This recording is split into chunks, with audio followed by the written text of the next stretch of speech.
Declaração de voto, vereador Eloy Frisso.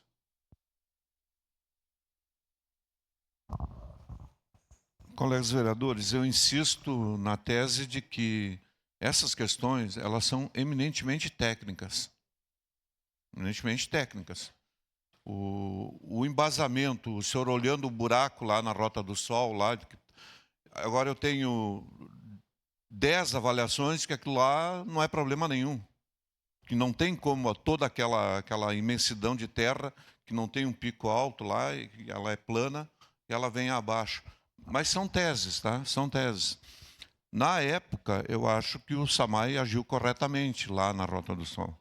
Contratou um técnico conhecido, tá? Que foi lá, fez cálculos e tal, e alertou a população. Então, naquele momento ali na Rota do Sol, acredito que foi agido corretamente, né? O problema é quando o cargo de confiança ou político se reveste de técnico, né? Aí que é ruim, né? Tenente Cristiano, a Voceria já deve ter lidado muito com isso, né, lá no Corpo de Bombeiros. Então, eu diria que essa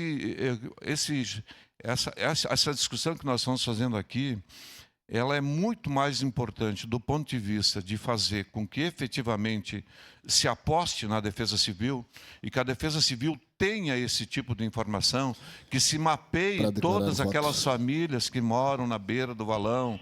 Ó, pessoal, aqui não tem como continuar morando aqui.